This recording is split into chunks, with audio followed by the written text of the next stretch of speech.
Well, a very good afternoon to all of you, wherever you're watching us from, whether in Kenya or without the borders. This is Monday Football, and interesting show coming up. There are a couple of things that surprised me. Number one, CrossFit is in a Tusker FC t-shirt.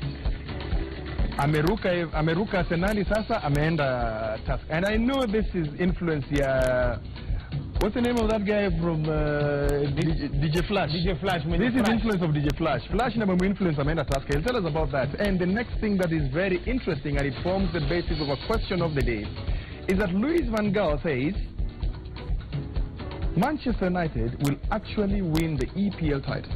I agree. They are 7 points behind Arsenal at the moment and 8 goals behind. One win over Liverpool, suddenly they can win the league title. I will leave it at that. Wahiga. Mike, you have to believe. And the first thing in belief is statements that will inspire hope in the team. So it's actually a strategy. They might not win the league, but they're not going to finish below top 4. Now listen to Wahiga. One moment you believe in it. The next moment you do not believe. It's a strategy. Even say you can win and you don't win. Even us today, we're going to trend at number 1. Today? Yeah, using the hashtag Monday Football. Let's trend at number 1. So we remind guys the question of the day again. Yes. Do you believe Van Gaal when he says that Manchester United will win the league title this season? Do you believe Van Gaal when he says Manchester United will win the EPL title this season? Hashtag Monday Football. Good. So after tukimaliza number 2, haitakuwa mbaya sana. Of course, it's the 18th of January, 12 days to the end of the month. So watu wa January Blues, shikilia. We've got an amazing show lined up for you. We've got quite some great guests. On my left, we have Mr. Athanas Bongo, who will be talking to us about Super 8, and he has not come alone. He's actually come with quite a big team who are on my right as well. We've got coordinators, captains, and coaches. 3 of whom have been here before. We've got a few visitors as well, and we'll be able to talk to them about issues affecting Super 8. They got a very big check recently and want to know why that check hasn't quite reflected on what the winner of the tournament will get. We've got some tough questions for them. We'll be asking them in the course of the show. And of course, Bernard Dong also with the latest statistics. Dong, over to you. Absolutely, Waiga Maura, Michael Kenya. I was going to introduce CrossFit, and I think Mike already did that. I'm also interested in finding out the reason why he's wearing a Tusker FC shirt, and definitely in the course of this program, I'll be telling you as far as Tusker FC, which signings have they done, which players are in, which players are out. We'll be taking a look at some of the teams that have, of course, showed up their ranks. You do know that it's about less than a month the start of the new Kenyan Premier League season, the 2016 season. I can tell you a lot of changes. A lot of the teams have done a lot of signings, and we'll be taking a look at some of those players who have actually joined their respective teams. Waiga, what do we have this afternoon, Waiga? That's right, Dong. We now take a look at what's happening on the highlights. And of course, what you can expect on the show today, coming up on Monday Football. There we go, waiting for that. First things first, the CHAN 2016 Championship kicked off this weekend in Rwanda. Find out who the big winners and big losers were.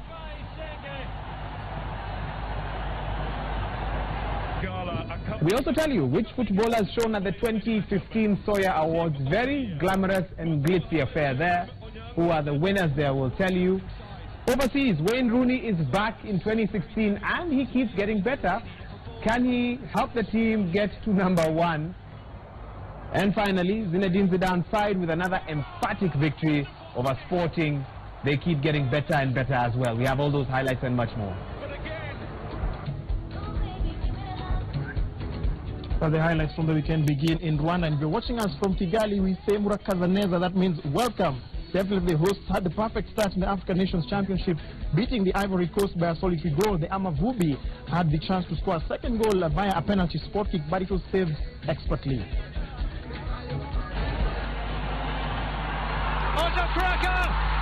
Rwanda! Go ahead! Bubi!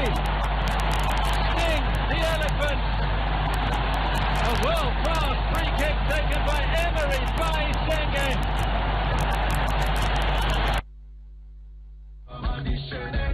Well, we stay with that particular competition, and the Democratic Republic of Congo actually began their bid for a second title at the African Nations Championship. That's CHAN with a comfortable 3-0 win over Ethiopia in the opening match of Group B. Here are the highlights of that match.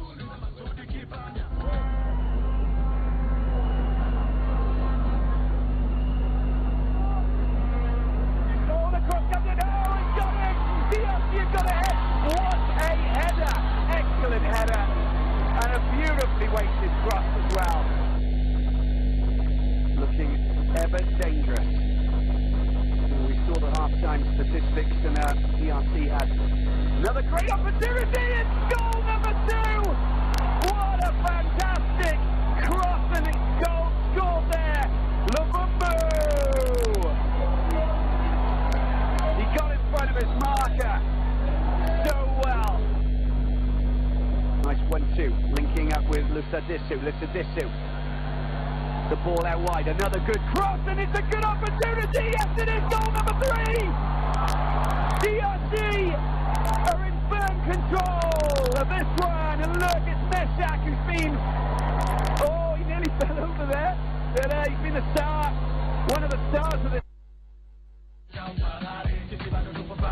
Well, reactions coming in thick and fast. Henry at Being Henry says, I'm tuning, but Manu cannot win the league.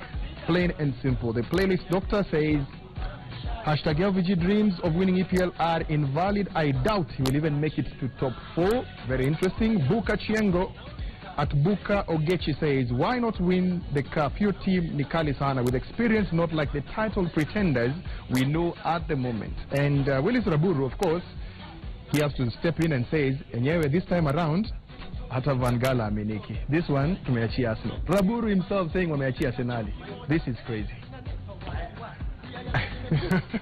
I have an objection, Boy Director. I'm looking at another tweet from Raburu. Which says what? Which is different. Okay. 3 words. We will win.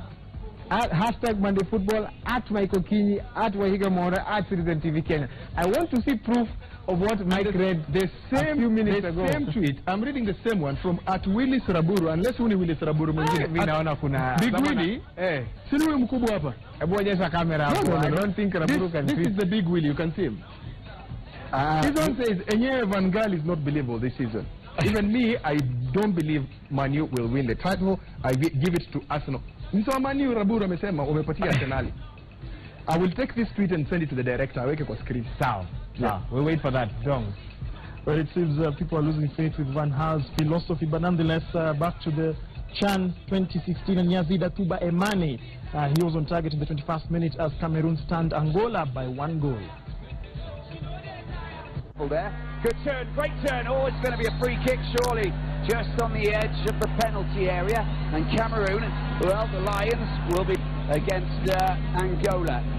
The Tuba's going to take it. Here's the free kick coming in. Here it is in the corner. It's a goal! Cameroon take the lead. A beautiful strike. It's exactly how I described it, how it should be.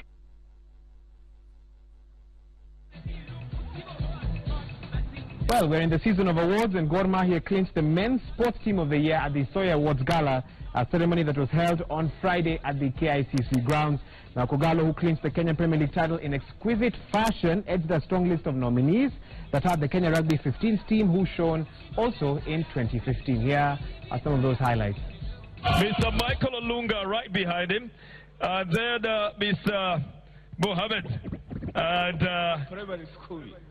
the official Larry Gala accompanying them as well. Give a big hand to Gor Mahia, ladies and gentlemen, as the team of the year. Musa Mohammed, Jerim Onyango, and Michael Olunga. A striker, a defender, and a goalkeeper, and one official. That's good representation. All right, give them a big hand, ladies and gentlemen.